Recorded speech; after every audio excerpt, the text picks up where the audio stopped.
السلام علیکم ورحمۃ اللہ وبرکاتہ۔ نماز اللہ کے ساتھ معراج جیسا قرب گزارنے کا موقع ہے۔ حضرت جی دامت برکاتہم نے بہت ہی قیمتی باتیں ارشاد فرمائی ہیں۔ آپ تمام حضرات پوری بات کو دھیان و توجہ کے ساتھ میں سنیں اور ان تمام باتوں پر عمل کرتے ہوئے نقل و حرکت کے ذریعے سے پوری امت تک پہنچائیں۔ بسم اللہ الرحمن الرحیم۔ الخشوع والخضوع في الصلاة۔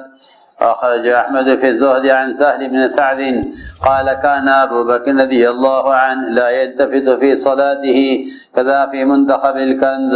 وأخرج ابن سعد وابن أبي شيبة عن مجاهد عن عبد الله بن الزبير رضي الله عنهما أنه كان يقوم في الصلاة كأنه عود وكان أبو بكر رضي الله عنه يفعل ذلك. قال مجاهد هو الخشوع في الصلاة كذا في منتخب الكنز. وأخذه أبو نعيم في الحلية بإسناد صحيح كما في الإصابة عن مجاهد قال كان عبد الله بن الزبير إذا قام في الصلاة كأنه عود وكان يقال ذلك من الخشوع في الصلاة.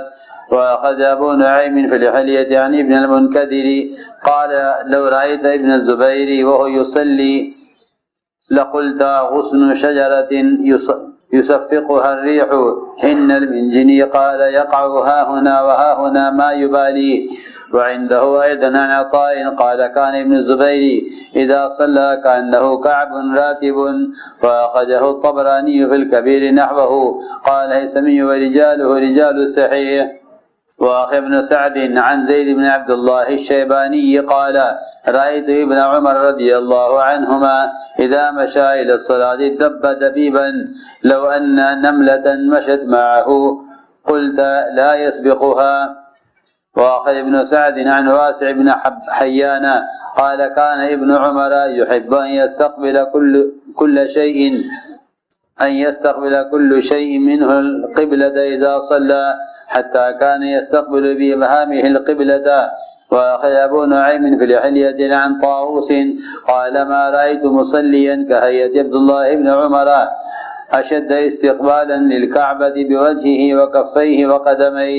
وعنده أيضا عن أبي بردة قال صليت إلى جنب ابن عمر فسمعته حين سجد وهو يقول اللهم اجعل لك أحب شيء إلي اللهم اجعلك أحب شيء إلي وأخشى شيء عندي.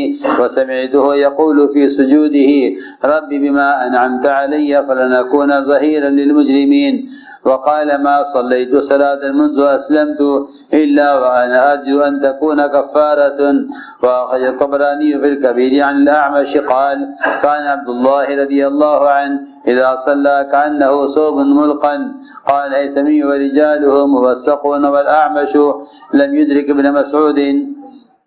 وأخي ابن عدي وأبو نعيم في الحلية ابن عساكر عن أم رومان قالت رآني أبو بكر رضي الله عنه أميل بالصلاة فزجرني زجرة كدت أنصرف من صلاتي ثم قال سمعت رسول الله صلى الله عليه وسلم يقول إذا قام أحدكم في الصلاة فليسكن أطرافه ولا يميل ميل اليهود فإن تسكين الأطراف من تمام الصلاة كذا في الكنز. میرے محترم دوستو بزرگوں عزیزو، نماز اللہ کے ساتھ معراج جیسے قرب کا وقت گزارنے کا موقع ہے۔ نماز اللہ کے ساتھ معراج جیسا قرب گزارنے کا موقع ہے۔ حضور اکرم صلی اللہ علیہ وسلم کی مسجد تمام نقشوں سے خالی تھی۔ ان نقشوں سے خالی مسجد میں اللہ کے دھیان اور خشوع کی مشق کی جاتی تھی۔ اس زمانے میں مسجد سامانوں سے بھری ہوئی ہے۔ حضور اکرم صلی اللہ علیہ وسلم کی مسجد میں ان اسباب کا بھی انتظام نہیں تھا جو اسباب نماز کے لیے فرض کا درجہ رکھتے ہیں۔ آپ کی مسجد میں ان اسباب کا بھی انتظام نہیں تھا جو اسباب نماز کے لیے فرض کا درجہ رکھتے ہیں۔ مطلب یہ کہ وضو کا انتظام بھی مسجد میں نہیں تھا، تاکہ اتنے انتظام سے بھی نماز کی عبادت میں کوئی خلل نہ ہو۔ چراغ بھی سن ہجری میں جلایا گیا ہے، اس سے پہلے چراغ بھی نہیں تھا۔ اس مسجد کو جس میں نماز کے خشوع کی مشق تمام نقشوں سے ہٹ کر کی جاتی تھی، اس مسجد کے نقشے کو آج کی مساجد سے ملا کر دیکھو کہ ایسے ماحول میں نماز کا خشوع کیسے ہو سکتا ہے۔ جیبوں کے اندر موبائل بجتے ہوئے، گانوں کی آوازیں نماز کے بیچ میں، کہاں خشوع؟ خشوع کا تو اب کوئی تصور بھی نہیں ہے، خشوع کا تو اب کوئی تصور بھی نہیں ہے۔ دوسری بات یہ ہے کہ کم سے کم اپنے اعضاء کو نماز میں اتنا پابند کرے کہ خشوع کی مشق شروع ہو جائے، کیونکہ نماز میں اعضاء کا پابند نہ ہونا یہ دلوں سے خشوع کے ختم ہو جانے کی علامت ہے۔ اگر ظاہر اعضاء نماز میں سکون سے نہیں ہیں تو دل میں خشوع نہیں ہے۔ کہ حضور اکرم صلی اللہ علیہ وسلم نے ایک شخص کو نماز میں داڑھی پر ہاتھ پھیرتے ہوئے دیکھا، فرمایا اگر اس کے دل میں خشوع ہوتا تو اس کے اعضاء میں بھی خشوع ہوتا، اگر اس کے دل میں خشوع ہوتا اس کے اعضاء میں بھی خشوع ہوتا۔ نماز کے ظاہر سے دل کا خشوع معلوم ہو جائے گا، نماز کے ظاہر سے دل کا خشوع معلوم ہو جائے گا۔ اگر نماز کا ظاہر میں سکون نہیں ہے تو دل میں خشوع نہیں ہے۔ اس خشوع کی مشق کرنی پڑے گی۔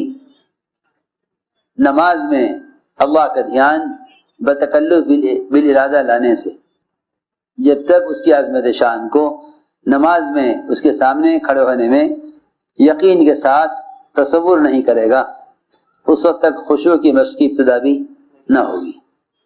یہ خشوع کی مشق کی ابتدائی خشوع کے مشق کا ابتدائی درجہ ہے کہ اللہ کا دھیان ہر رکن میں کم سے کم 3 مرتبہ بتکلف لانے کی کوشش کرے۔ اتنے تقاضے دنیا کے غالب ہیں کہ آدمی ایک کام سوچتا ہے کہ مجھے نماز کے بعد یہ کرنا ہے، اس کام کو سوچتے سوچتے نماز پوری ہو جاتی ہے۔ سوچو تو صحیح، جب معراج جیسے قرب کے موقع میں اللہ کا دھیان نہیں تو باقی اذکار کی شکلوں میں اللہ کا دھیان کیسے پیدا ہو جائے گا؟ جب معراج جیسے قرب کے موقع میں اللہ کا دھیان نہیں تو باقی اذکار میں اللہ کا دھیان کیسے پیدا ہو جائے گا؟ اس لیے نماز سب سے زیادہ اللہ کا دھیان پیدا کرنے والا عمل ہے۔ تمام اذکار، ادعیہ اور تمام اعمال صالحہ، ان سب میں اللہ کا دھیان، نماز میں دھیان کی مشق کے بقدر پیدا ہوگا۔ اگر نماز میں اللہ کا دھیان نہیں تو باقی جو اعمال نماز جیسے اونچے عمل سے نیچے کے درجے کے ہیں ان میں اللہ کا دھیان آنے کا سوال ہی نہیں ہے، جب تک نماز جیسے عمل میں اللہ کا دھیان پیدا نہ ہو، کیونکہ جو اللہ کے قریب ہو کر غافل ہے وہ باقی اذکار میں، اعمال میں غافل کیوں نہ رہے گا؟ اس لیے نماز اللہ کے دھیان کے مشق کا عمل ہے، سب سے زیادہ حساس عمل ہے نماز سے زیادہ حساس عمل ہے۔ سارے ارکان اسلام کے، سارے فرائض اسلام کے ادا کرتے ہوئے بہت سی ضروریات پوری کی جا سکتی ہیں۔ حج کرتے ہوئے کھا پی سکتے ہیں، روزہ رکھ کر سو سکتے ہیں، لیکن نماز میں اللہ اکبر، نماز اتنا حساس عمل ہے کہ نماز سے متعلق علم بھی باہر سے نہیں لے سکتے۔ حج آپ کریں تو حج کی کتاب ساتھ رکھ کر پڑھ کر دیکھ کر حج کریں۔ جی ہاں، حالانکہ حج زندگی میں ایک بار ہے، نماز دن بھر میں 5 بار ہے۔ آپ باہر سے علم نہیں لے سکتے، آپ باہر سے علم نہیں لے سکتے کہ اندر کے علم سے نماز پڑھی جائے گی تاکہ خشوع میں باہر سے علم لینے سے خلل نہ پیدا ہو۔ سارے اعمال باہر سے علم لے کر کیے جا سکتے ہیں، نماز باہر کے علم سے ادا نہیں کی جا سکتی۔ قرآن بھی دیکھ کر حناف کے یہاں نہیں پڑھ سکتے۔ قرآن بھی پڑھنے کے لیے قرآن میں دیکھنے کی بھی نماز میں اجازت نہیں ہے۔ جب نماز میں قرآن دیکھنے کی اجازت نہیں تو نماز میں کسی اور طرف دیکھنے کی گنجائش ہو سکتی؟ اللہ کی کتاب، اللہ کا نور، نماز میں اس کو نہیں دیکھ سکتے، نماز میں اس کو نہیں دیکھ سکتے۔ دو جی، جب اتنے التفات سے خشوع متاثر ہو سکتا ہے کہ نماز میں قرآن دیکھ کر پڑھنے کی اجازت نہیں، تو پھر باقی چیزوں کے دیکھنے کی گنجائش کہاں ہو سکتی ہے؟ ابھی تو اللہ مجھے معاف فرمائے، ابھی تو نماز ایک بوجھ ہے جسے کسی طرح اتارنا چاہتا ہے، ایسی محبوب چیز نہیں ہے کہ سجدے میں سر رکھ کے اٹھانے کو دل نہ چاہے۔ ذرا سا کوئی آواز دے گا یہ رکوع کر دے گا، ذرا سا کوئی تقاضا یاد آئے گا سجدہ کر دے گا۔ بیوی گود میں سر رکھ کے لیٹا ہو تو کسی کا دروازے پہ کھڑکا کرنا برداشت نہ ہوگا۔ اللہ کے قدموں کے درمیان سجدے میں سر رکھے ہوئے ہے، اس کی کوئی پرواہ، کوئی استحضار اس کا نہیں ہے۔ کتنی ناگواری ہو اگر دوست کے ساتھ بیٹھے ہوں کوئی آ جائے، کتنی ناگواری ہونی چاہیے اگر اللہ کے ساتھ نماز میں تنہا ہو اور کوئی آ جائے۔ اس لیے میرے دوستو عزیزو، نماز میں خشوع و خضوع کی مشق کرو، نماز میں خشوع و خضوع کی مشق کرو، اپنے اعضاء کو اتنا پابند کرو نماز میں کہ نماز سے باہر خطا نہ کریں، نماز سے باہر خطا نہ کریں، اپنے اعضاء کو اتنا پابند کرو نماز میں۔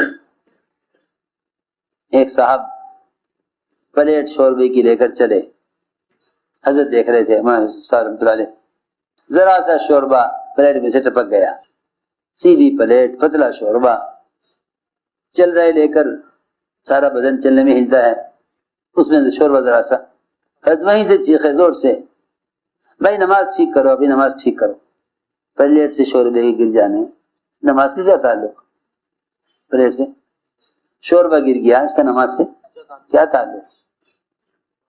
آئے حضرت کے پاس آ کے بیٹھے، حضرت نماز تو بظاہر میں ٹھیک ہی پڑھتا ہوں،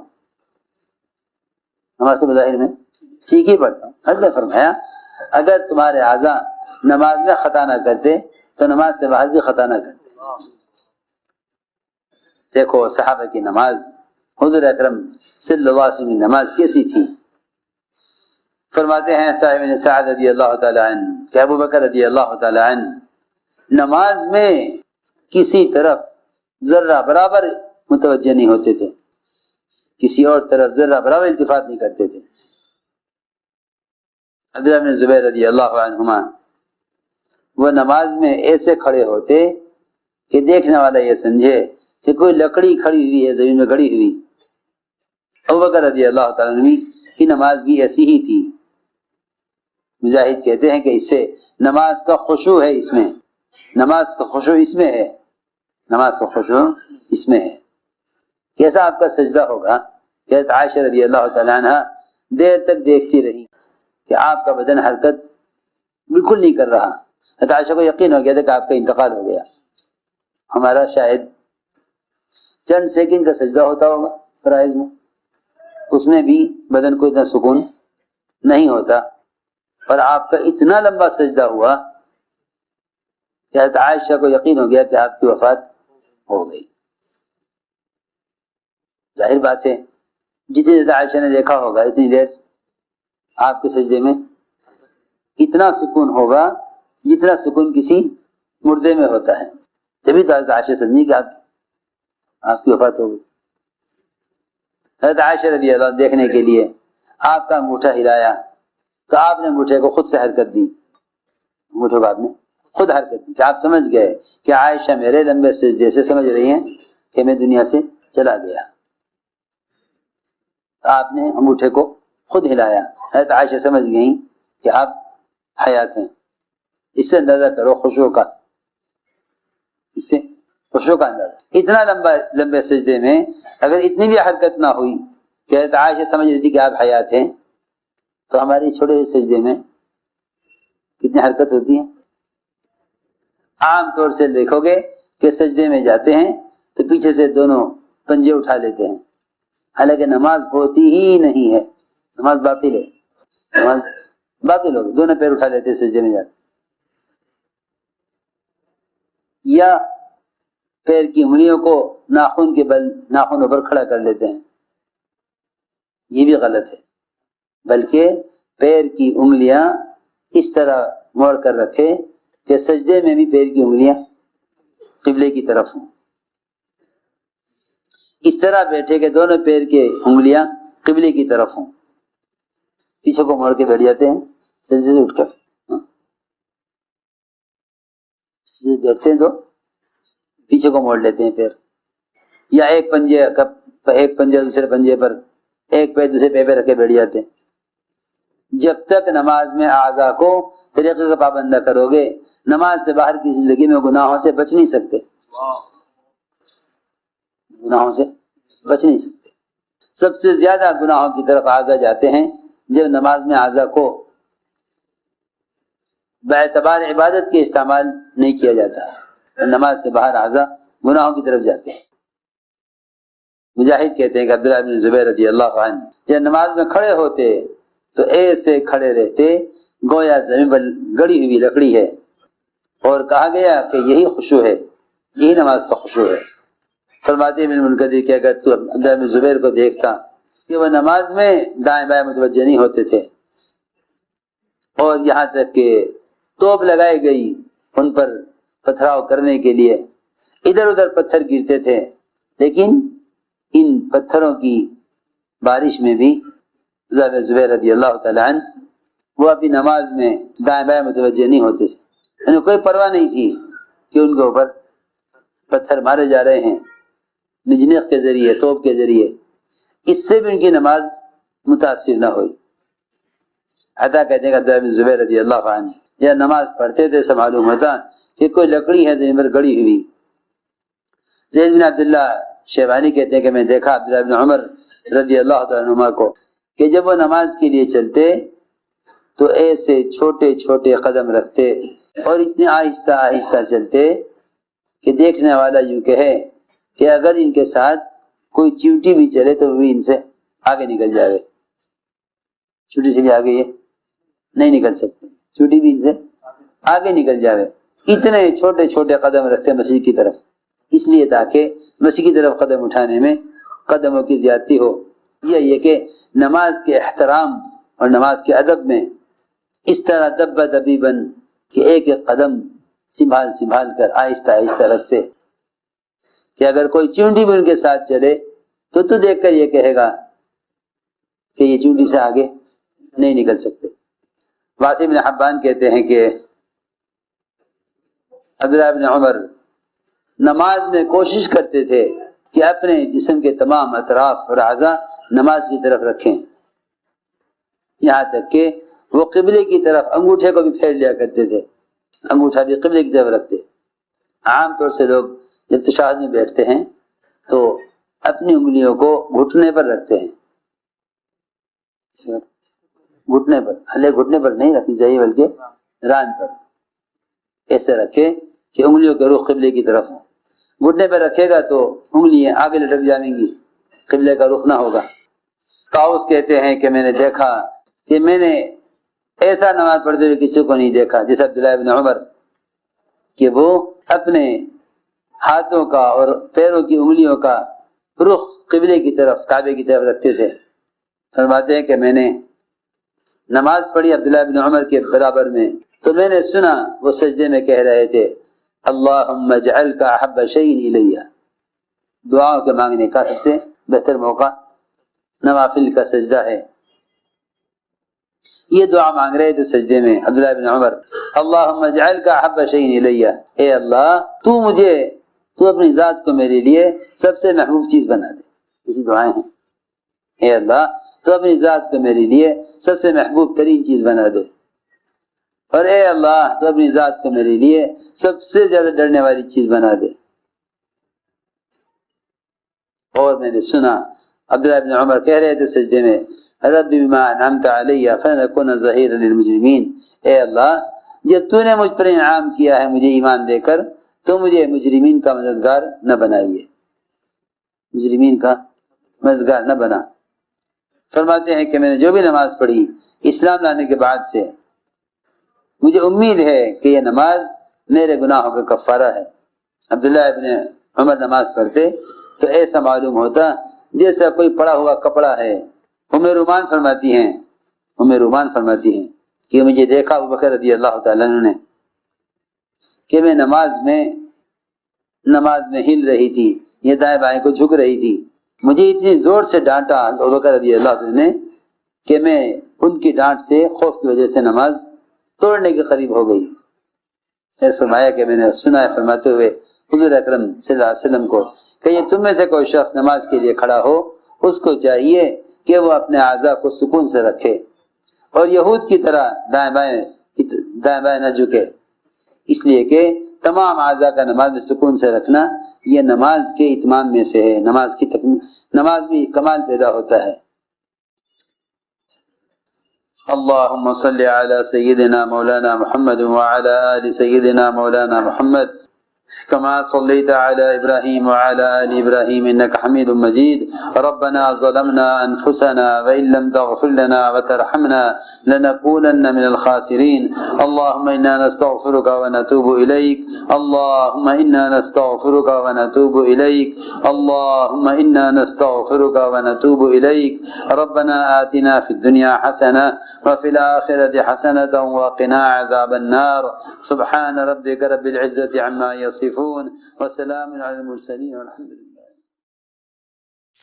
اللہ رب العزت ہم سب کو ان تمام باتوں پر عمل کرنے کی توفیق عطا فرمائے۔